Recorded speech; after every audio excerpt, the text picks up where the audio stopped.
Let's look at some allegedly more difficult examples of differentiating. I say allegedly because, in fact, the differentiation rule, multiply by the power, get a new power by taking one away, that stays the same, and that's relatively simple.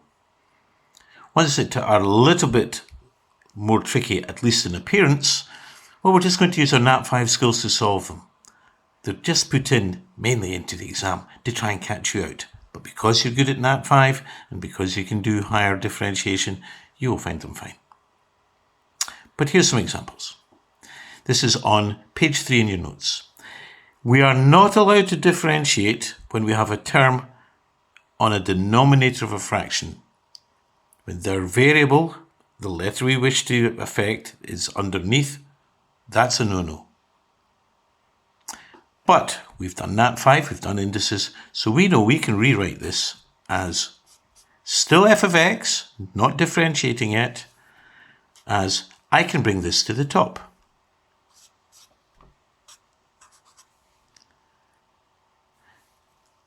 And when it's not on the bottom of a fraction, but it's just a letter like this, then we're fine.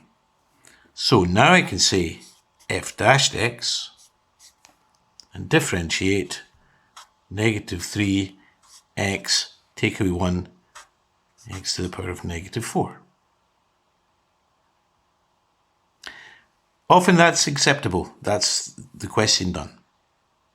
Sometimes there'll be a question where they say, I now evaluate this when x is 5 or x is 2 or x is 10 or something.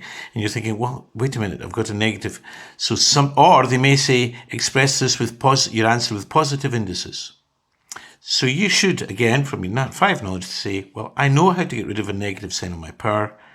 I'll just put it back underneath onto the denominator of a fraction. And so my f dashed x is negative 3 over x to the 4. So watch for that in case they say, give your answer with positive indices.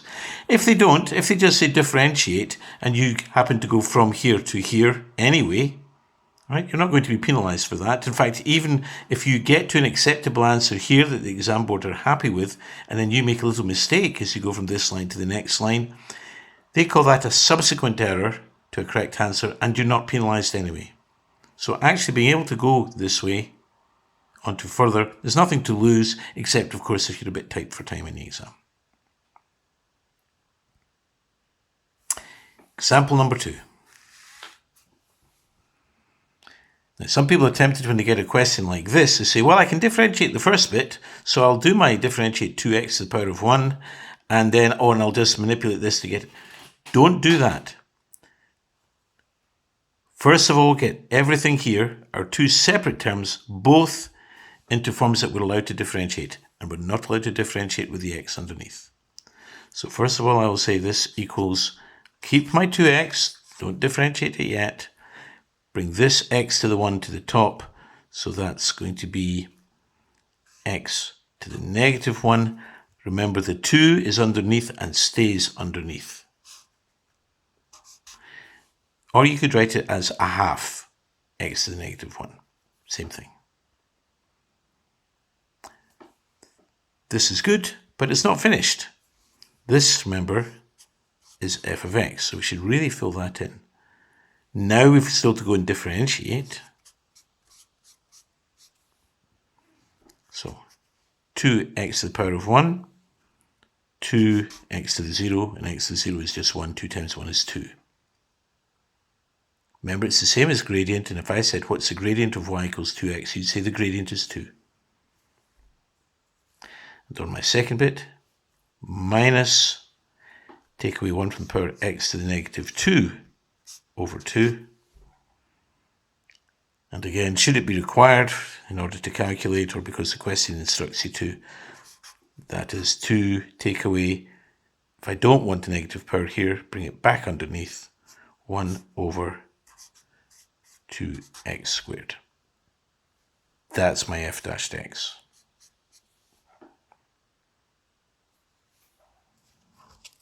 Example number 3.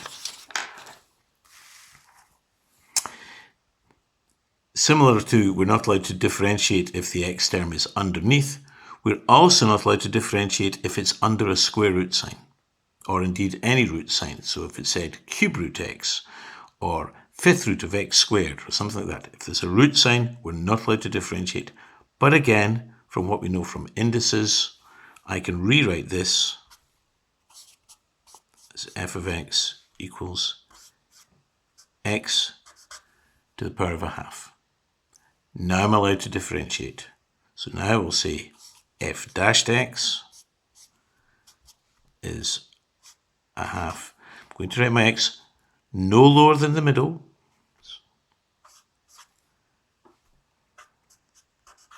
To the negative a half. And again, if required to, I can say that's 1 over 2 x to the half. And in fact, I'm just going to jump and say x to the half is the same as root x. So this is the same line here. It's the same as saying 1 over 2 root x.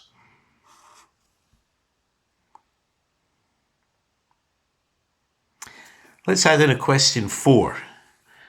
This doesn't appear on the sheet, but write it in, please. There's space, so let's use it. F of x equals root x, bracket x cubed plus root x. Again, if we've got an x term multiplying another x term at higher level, we're not allowed to differentiate these, for example, separately. Individual terms can have a plus or a minus sign in between, but because this is multiplying this, and indeed also multiplying that, I won't differentiate until I've got rid of these brackets. So, what's going to make this easier is actually if I say, let's change the roots into powers.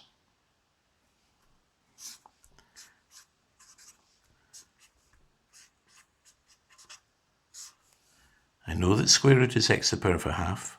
Why? Well, because when I break the brackets, I'm simply going to be adding powers. And secondly, I know I'm going to be differentiating later on, and so I'm going to have to get rid of any roots anyway.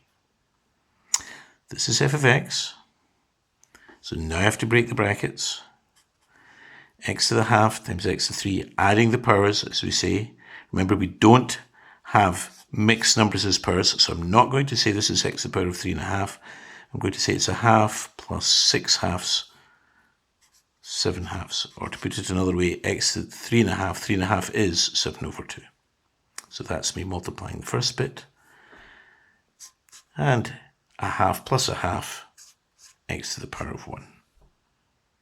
Again, some would look at this and go, oh, it's root x multiplied by root x. That's root x. And then multiplying it by itself, that's squaring, that cancels. That gives me x. Okay, but I personally find this a little bit simpler. Classic error at this stage is people say, right, I've done all this manipulating, sorted out my indices, and I went away on to the next question. But at this point, this is still f of x. So perhaps it's a good idea down one side to say, I'm still working out f of x, but the question said work out the derivative. I still have to work out f dashed x. Multiplied by the power, so I was right to get rid of roots. It's going to make it much easier now. 7 over 2, x no lower than the middle, can be level with the top half, that's fine. Subtract 1 from 7 over 2, that's 7 halves, take away 2 halves, 5 halves, plus multiply by the power, take 1 away, x to the 0 is just 1.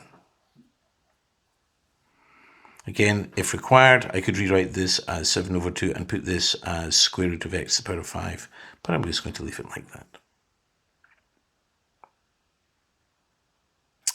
So, different instances there when I have to do some manipulation first before I differentiate. So in your notes, you should now have these 4 examples and some hints. Remember, the variable, that's whatever letter it happens to be that we're differentiating, usually x or with respect to x, that cannot be on the denominator. No x or t or whatever letter it happens to be on the denominator. Bring it to the top first. Likewise, if you've got root x or whatever letter it happens to be, If it's underneath a square root sign or a cube root or whatever, it's not allowed to be under a root sign. Change it into indices, which to you and I are just powers. Technical term, indices.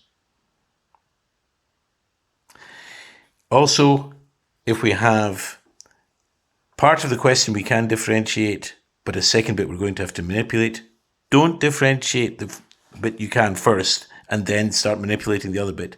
Get everything into a form that you can differentiate so that you can do that at the same time. And if there was room for number 4, if you've got an x term outside a bracket and an x term inside a bracket or 2 brackets or something, get rid of the brackets. Okay. All right. Next page in our notes. Here we have an x on the denominator and we have several x terms on top. Now we did this on the practice before we began calculus, but I'll just point out a little example here. If I said work out 1/3 bracket 9a minus 6b plus 3c squared, you probably be back in, third year or possibly in second year would say, oh, I know what to do there. I'm just breaking brackets and multiplying by the bit in front. 1/3 of 9 is 3a, and 1/3 take away 2b plus 1, and so it's just c squared. This doesn't present any problems to us. And yet, if I say what's 9a minus 6b plus 3c squared all over 3, this question is identical to this question. This says take 1/3 of all the bracket. This says divide all the top line by 3. It's the same thing. And you know full well, oh, I'll just divide each of these by 3. If you like, and you wanted to put the working down, though you probably wouldn't bother because you can do it so quickly, it's 9a over 3 minus 6b over 3 under 3c squared over 3. You know that this 3 divides all 3 things here, just because that's what happens up here.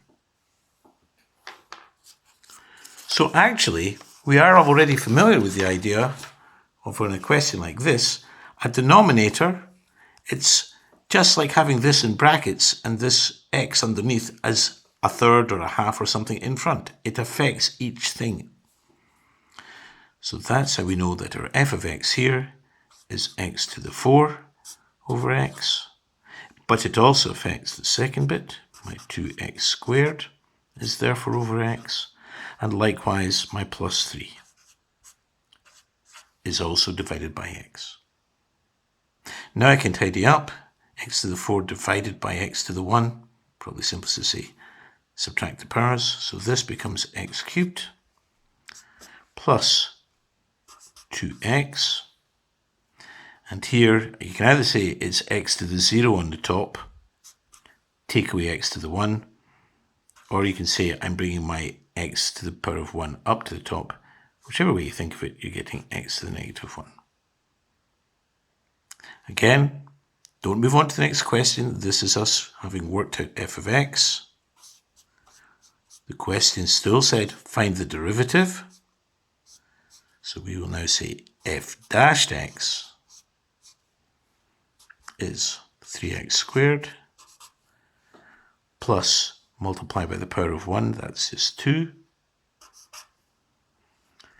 Take away 3x to the negative 2. And again, if required, we could take the x to the negative 2 underneath the 3 and call it x squared.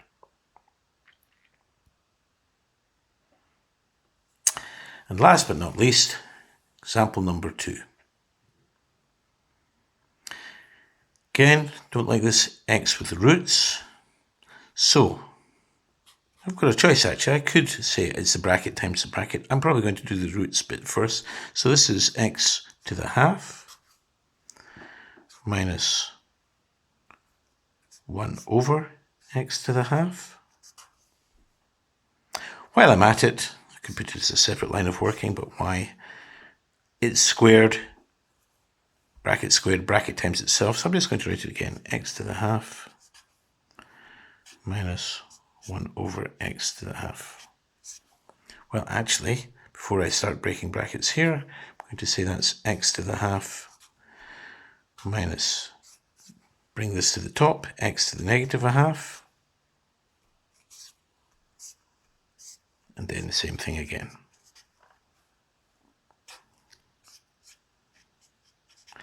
Again, I'm not going to start differentiating in here because I've got things multiplying x terms, so I need to combine those before I differentiate.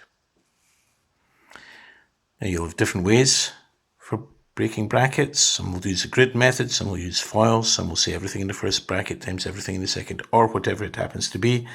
You know what you're familiar with, but you should end up with x to the half times x to the half.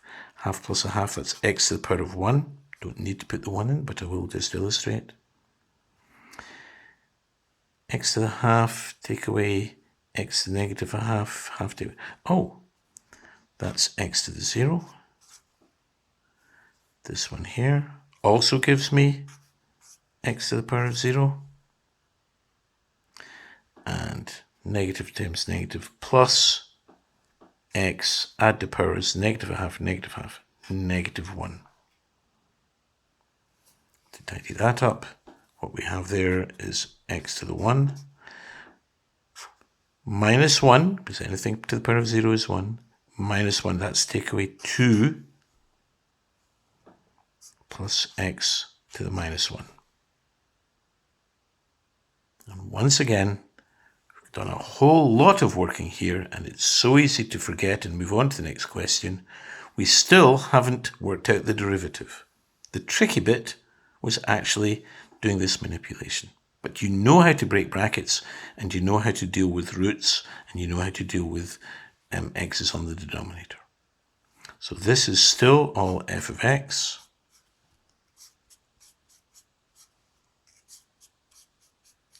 So this bit of higher is really, they're just saying, we complicate it by putting lots of different nat5 skills together. The higher bit, the new bit, if you like, working out the derivative, multiply by the power and subtract 1 for each individual term. These are all being added and subtracted, they're not multiplying, so these are individual terms. X to the 1 becomes 1x to the 0.